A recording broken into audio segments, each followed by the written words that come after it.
दोस्तों आज के इस वीडियो में एयर इंडिया एक्सप्रेस एयरलाइन का वेब चेक इन करने का कंप्लीट प्रोसेस बताने वाला हूं, एक वेब चेक इन करके दिखाने वाला हूं, यानी कि बोर्डिंग पास कैसे डाउनलोड करना है लैब प्रूफ के साथ दिखाने वाला हूं। लेकिन सबसे पहले मैं आपको ये क्लियर कर दूं, एयर इंडिया अलग एयरलाइन है, उनका अलग वेब चेक इन प्रोसेस है। लेकिन इस वीडियो में मैं आपको एयर इंडिया एक्सप्रेस एयरलाइन का वेब चेक इन करने का कंप्लीट प्रोसेस बताने वाला हूँ। चलते हैं डायरेक्टली डेस्कटॉप के स्क्रीन के ऊपर और लैब प्रूफ के साथ बात करते हैं। इसके लिए आपको किसी भी ब्राउजर में एयर इंडिया एक्सप्रेस टाइप करना है और ये जो पहला वेबसाइट आ रहा है इसे हमें ओपन कर लेना है। और ये हम आ चुके हैं एयर इंडिया एक्सप्रेस वेबसाइट का ऑफिशियल पेज के ऊपर, जो कि चेक इन का ऑप्शन आपको यहाँ पे देखने को मिल जाएंगे। बाकी दोस्तों आपके जानकारी के लिए बता दूं, वेब चेक इन करने के लिए एक समय सीमा निर्धारित है। इस समय सीमा के अंदर ही आप वेब चेक इन कर सकते हैं, जो कि फ्लाइट उड़ने से यानी कि डिपार्चर डेट से 14 दिन पहले वेब चेक इन इनका ओपन हो जाता है और मैक्सिमम 1 घंटा पहले यानी फ्लाइट उड़ने से 1 घंटा पहले तक आपको वेब चेक इन कंप्लीट कर लेना है। हालांकि सभी एयरलाइन का अपना अपना अलग ही नियम है। कोई एयरलाइन 48 घंटे पहले वेब चेक इन खोलता है, कोई 24 घंटा पहले, और ये मैं पहला देख रहा हूं जो 14 दिन पहले वेब चेक इन ओपन कर देता है। चलिए दोस्तों अब लाइव में आपको वेब चेक इन करके दिखाता हूं। वेब चेक इन करने के लिए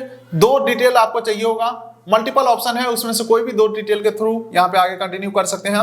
फॉर एग्जांपल पीएनआर नंबर या बुकिंग रेफरेंस नंबर, इसी के साथ साथ आपको अपना नेम डाल देना है। यानी कि सिंपल सा आप ये मान के चलिए पैसेंजर का यहाँ पे फर्स्ट नेम डाल देंगे और यहाँ पे पीएनआर नंबर डाल देंगे और ये एरो बटन के ऊपर क्लिक करेंगे। उसके बाद देखिए दोस्तों हमारा बुकिंग यहाँ पे खुल के आ चुका है। कहां से कहां का फ्लाइट है यहाँ पे दिखाए जा रहे हैं। पैसेंजर का नेम भी यहाँ पे आ चुका है। पहले से हमने सीट सेलेक्ट कर लिया था फ्लाइट बुकिंग के समय ही, तो यहाँ पे सीट नंबर भी बताए जा रहे हैं। आप चाहें तो एडिट बटन के ऊपर क्लिक करके सीट को चेंज भी कर सकते हैं। इसी के साथ साथ यहाँ पे देख सकते हैं फिलहाल नॉट चेक इन बता रहा है, यानी कि अभी हमें चेक इन करना है। इसके अलावा आप कितना सामान ले जा सकते हैं यहीं पे आपको देखने को मिल जाएगा। 7 किलो केबिन बैगेज और 15 किलो चेक इन बैगेज ले जा सकते हैं। वहीं पे दोस्तों साइड में आप देखेंगे तो बार बार यहाँ पे नोटिफिकेशन आ रहा है कि सीट को अपग्रेड कर लीजिए, 50% ऑफ देखने को मिलेगा, यानी कि इकोनॉमी से प्रीमियम इकोनॉमी में ले लीजिए, एक्स्ट्रा बेनिफिट मिलेगा, लेकिन इसके लिए पैसा हमें पे करना पड़ेगा। तो ये सब जो है वेबसाइट का कमाई करने का जरिया है, तो ये सारी चीजों को हम इग्नोर करेंगे, यानी कि गो बैक के ऊपर हम क्लिक करते हैं। अब देखिए जैसे ही हम आगे बढ़ते हैं तो यहाँ पे देख सकते हैं नेम आ चुका है, कुछ एडिशनल डिटेल पूछा जा रहा है। For example date of birth पूछा जा रहा है। उसके बाद पैसेंजर का मोबाइल नंबर डाल देना है, ईमेल आईडी डाल देना है। अगर आप सोच रहे होंगे कि टिकट बुक करते समय ईमेल तो मोबाइल नंबर तो दिया ही था,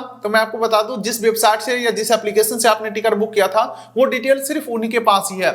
अब यहाँ पे जो मोबाइल नंबर और ईमेल आईडी पूछा जा रहा है ये डिटेल शेयर होगा एयरलाइन के साथ। मान के चलिए आप एयरपोर्ट के अंदर पहुंच चुके हैं, फ्लाइट उड़ने वाला है, आप वहां पे आप फ्लाइट के अंदर बैठे नहीं है, तो एयर होस्टेस आपको जो कॉल करेंगे वो इसी नंबर के ऊपर कॉल करेंगे। तो इसीलिए मेरा सजेशन ये भी रहेगा कि आप यहाँ पे सिर्फ पैसेंजर का ही मोबाइल नंबर डालिए। बहुत बार होता है ना कि ट्रेवल कोई और कर रहा है, मोबाइल नंबर किसी और का चल रहा है, तो यहाँ पे आपको एक्यूरेट मोबाइल नंबर डालना है। और खास करके ये डिटेल इसीलिए पूछा भी जाता है क्योंकि टिकट बुक करते समय तो कोई मोबाइल नंबर दे करके टिकट बुक कर दिया जाता है। तो यहाँ पे आप डिटेल ध्यान से फिल करेंगे और नीचे डन के ऊपर क्लिक करेंगे। चलिए दोस्तों आगे बढ़ते हैं। तो यहाँ पे पूछा जा रहा है इस ईमेल आईडी के ऊपर आप बोर्डिंग पास लेना चाहते हैं, यानी कि अभी जो वेब चेक इन कंप्लीट होगा तो इसके ऊपर पीडीएफ भेजना चाहते हैं, तो यहाँ पे आपको यस कर देना है। इसी के साथ साथ यहाँ पे कुछ रिस्ट्रिक्टेड आइटम के लिस्ट दिए गए हैं, यानी कि ये सारे आइटम आप फ्लाइट के अंदर नहीं ले जा सकते हैं।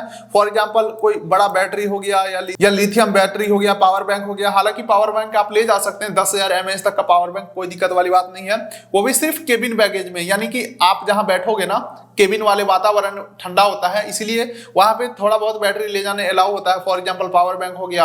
इसी के साथ साथ कोई ऐसा आइटम जो ब्लास्ट कर सकता है या कोई ऐसा केमिकल जो किसी पदार्थ के साथ आसानी से रिएक्ट कर सकता है, यानी कि साफ साफ आप ये समझ लीजिए कोई भी ऐसा चीज आप फ्लाइट के अंदर नहीं ले जा सकते हैं जो किसी को हानि पहुंचा सकता है। फॉर एग्जांपल कैंची हो गया, ब्लेड हो गया, चाकू हो गया, बंदूक हो गया, कुछ भी आप नहीं ले जा सकते हैं फ्लाइट के अंदर। आसानी से कोई आग लगने वाला चीज हो गया, माचिस हो गया, इनफैक्ट आप डीओ या सेंट भी नहीं ले जा सकते हैं फ्लाइट के अंदर, यानी परफ्यूम नहीं ले जा सकते हैं। और जैसे सारे टर्म्स एंड कंडीशन को एग्री करके सबमिट करते हैं तो देख सकते हैं इस प्रकार से सक्सेसफुल यहाँ पे हो चुका है। हमारा वेब चेक इन सक्सेसफुल हो चुका है। बोर्डिंग पास डाउनलोड के ऊपर क्लिक कर सकते हैं, यहाँ से डाउनलोड हो जाएगा। और व्हाट्सएप के ऊपर भेजना है तो यहीं से क्लिक करके व्हाट्सएप के ऊपर भी भेज सकते हैं। और जैसे ही आप बोर्डिंग पास डाउनलोड कर लेते हैं, इस प्रकार का बोर्डिंग पास आपके पास डाउनलोड होकर के मिल जाता है। अब देखिए दोस्तों बोर्डिंग पास तो हमें मिल चुका है, लेकिन अगर आप फर्स्ट टाइम फ्लाई कर रहे हैं तो बोर्डिंग पास के ऊपर बहुत सारे ऐसे चीजें मेंशन होते हैं जो आसानी से समझ में नहीं आता है, तो 2-4 इंपॉर्टेंट पॉइंट मैं आपको क्लियर कर देता हूं जिससे आपका फ्लाइट बिल्कुल भी मिस ना हो। देखिए, फ्लाइट टिकट बुकिंग के समय आपको जो भी टाइमिंग दिखाए गए होंगे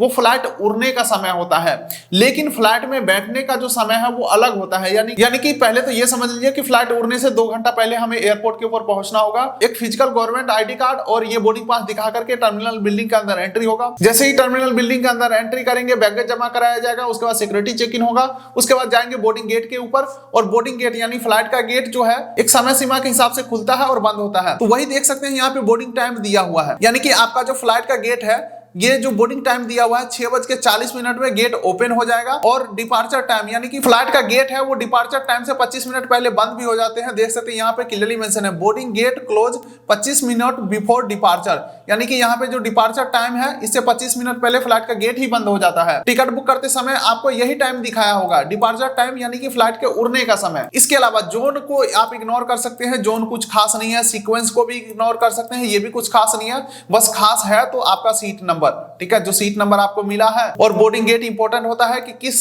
गेट के थ्रू आपका फ्लाइट के अंदर एंट्री होगा। तो अगर आपके बोर्डिंग पास के ऊपर बोर्डिंग गेट नंबर नहीं मेंशन है तो आपको ये जानने के लिए जैसे ही टर्मिनल बिल्डिंग के अंदर एंट्री करोगे तो ये रहा आपका फ्लाइट नंबर। एयरपोर्ट के ऊपर जगह जगह के ऊपर डिस्प्ले लगा रहता है, उस डिस्प्ले में फाइंड करना है कि आपके फ्लाइट नंबर के सामने कितना नंबर बोर्डिंग गेट दिखा रहा है, यानी कि फ्लाइट स्टेटस का जो डिस्प्ले होता है वहां पे आप अपना फ्लाइट का बोर्डिंग गेट नंबर देख सकते हैं। तो यही है complete process air India express airline का वेब चेक इन करने का। फिलहाल आप इस वीडियो कर दीजिए लाइक, चैनल कर दीजिए सब्सक्राइब। तो मिलते हैं किसी अगले वीडियो में, तब तक के लिए नमस्कार।